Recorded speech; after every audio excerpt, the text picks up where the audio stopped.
I'm Judith Kreko, and I'm going to talk about the gender dimension of labor market policies. The main motivation behind our question is, can you hear me now? Okay, so the main motivation behind our question is that despite the very significant improvement in the last decades, the employment rate of young women is still lags behind the employment rate of young men in all European countries. As a consequence, the need rate is lower for male than for female, so there is a significant gender gap in the need rate as well. And as you can see, there are very significant cross-country differences. These are mainly related to differences in gender norms and differences in general family policies, such as parental leave legislation, tax and benefit system. But still, the gaps are significant in almost all the countries. So we can say that the gender dimension cannot be neglected when approaching young need persons. We know that the most important factor behind the employment gap between men and women is related to the childcare duties, because mainly young women stay at home with the small children. As you can see on this chart, the employment gap between men and women without child is not zero, but very small, relatively small. But it is quite sizable with children for parents with children below 6. And even it can reach 50%, for example, in case of Hungary, where the majority of mothers stay at home 3 years with their young children. Okay. So how can we approach labor market employment of women? So on the first hand, we can look at labor market decisions of young women. As the literature emphasizes, women have a larger share in childcare and unpaid work, and hence they have more outside option than men in the labor market. It increases their reservation wage and will result in lower participation rate and employment rate. But on the other hand, if a young woman wants to enter the labor market, it might face a bunch of barriers. For example, the employment can be set back by the lack of availability of institutional childcare facilities like nurseries, or similarly, the employment can be constrained by lack of flexible work options, such as remote work, part-time work, or flexible working hours. And still, it's important to highlight, of course, the role of the gender norms, because the higher share of women is based on slowly changing gender norms. So in many of the cases, childcare is not an option, but an obligation. And if a young woman wants to enter the labor market, it can face the expectations from the society and perhaps the discrimination by the firms. So anyhow, the low employment rate or missing out is the consequence or a choice or is set back by a barrier. The long stay at home and long periods of inactivity have negative consequences. First, on the career path and wage path prospects of young women, but it also increases the risk of poverty, especially when becoming a single mother. It can suppress the voice of women in the household, and in the case when a woman wants to combine maternity and work, it can result in segregation in low-paid jobs. So we definitely argue that the policy have a role in this area. Okay, so turning to the policies, the main question is whether the active labor market policies can reduce these gender gaps and can address the differences in barriers and labor supply decisions of women. The gender aspect can be relevant or is relevant on different levels. So the first question is whether women and men need different outreach strategies. The second question is the selection of the program. As men and women might be, so different programs might be helpful for men and women. The question is whether the employment offices can find the best solution and the most appropriate program for them. Another question is whether the design of the active labor market policy can address this difference. Just to give an example, for example, participation in an active labor market program can include help in finding a solution for childcare or even providing a childcare, and of course it can boost the participation of young women. And last but not least, we have to talk about the general environment. The national family policies that I already mentioned. And this provide room for maneuver of the active labor market policies.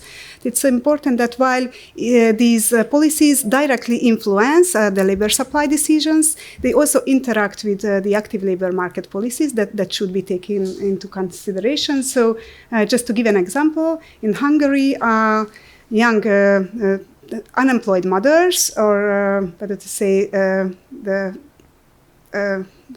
mothers of unemployed mothers of young children are not automatically eligible for nurseries, and of course it lowers the chance of participation in these programs. And finally, we have to mention the gender roles. I already covered this topic, and it of course influences the room of maneuver of active labor market policies as well. But we also can say that the policy can have a role in influencing the gender roles, that we can say that there is a two-way relationship between the policy and the gender roles. Okay, so just let me mention some examples and conclusions from our project. The first question was whether the policies can equally reach out to female and male needs. And the project found that generally the registration rate is lower for female needs than for male needs. And it is not very surprising if we take into account that women needs are inactive in a higher proportion, and it is related to childcare duties and family obligations.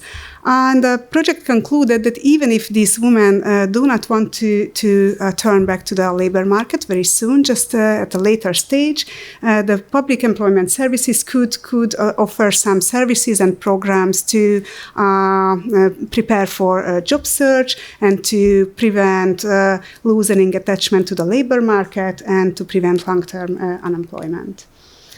Regarding the gender differences in the effect of the labor market policies, the bulk of the literature finds that the active labor market policies are usually more effective for women and men. And the most important argument is that the women have more outside option. As I already mentioned, they have a greater distance to the labor market and they have a more elastic labor supply function.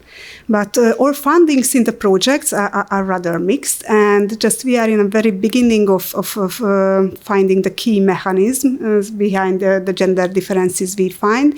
So I can say that our project opened up a new question regarding the gender differences. So just let me mention some examples from the project. The evaluation of Polish active labor market policies from the Youth Guarantee concluded that for women, wage subsidies are more effective than classroom trainings, and it can be related to the fact that these classroom trainings are rather targeted lower educated young persons, but the women are more educated, registered young women. So in this case, most probably these programs couldn't find the most suitable classroom trainings for women. The Spanish evaluation concluded that female internship participants have a lower probability to end up in unemployment, but they also have a lower chance to find a permanent contract than males. There are two evaluations that, in line with the bulk of the literature, find that the ILMP has a stronger effect on female than male participants. This is the evaluation of a Polish wage subsidy program, and in Italy, the Italian evaluation found that registered unemployment women have a higher chance to find unemployment with the help of the public employment services than men. There are also two evaluations that, in contrast to the bulk of the literature, found a lower effect, a weaker effect for men and for women than men.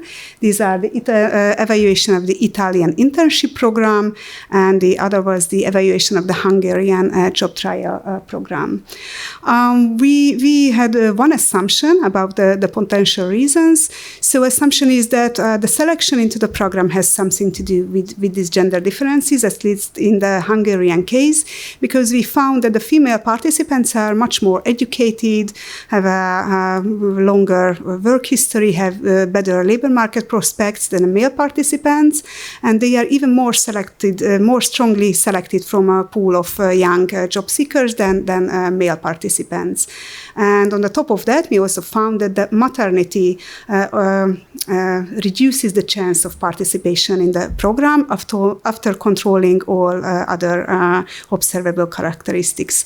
So although we couldn't find out whether it is a demand or a supply thing, but for sure we can say that this program doesn't have to combine motherhood and work.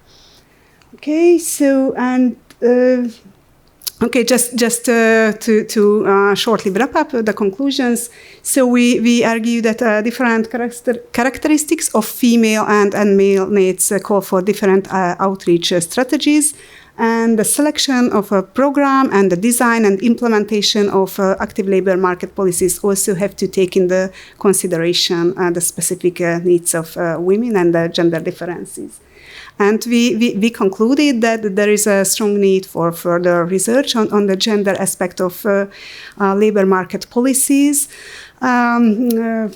especially on unobservables, which means that usually we find that after controlling on all observable characteristics, there is still a difference in the impact of the labor market policy that we cannot explain. So we should uncover these unobservable components and factors. Okay, and just closing words, this topic is especially relevant now, first because the COVID impacted women more than men in most of the countries, and there is a strong fear and danger that the pandemic will have a persistent effect on the need rates and on the outcomes of labor of women. And the second factor is the arrival of many Ukrainian young women with children who need effective help in job search and in successful labor market integration. So thank you for your attention, and I give the floor to the panel discussion.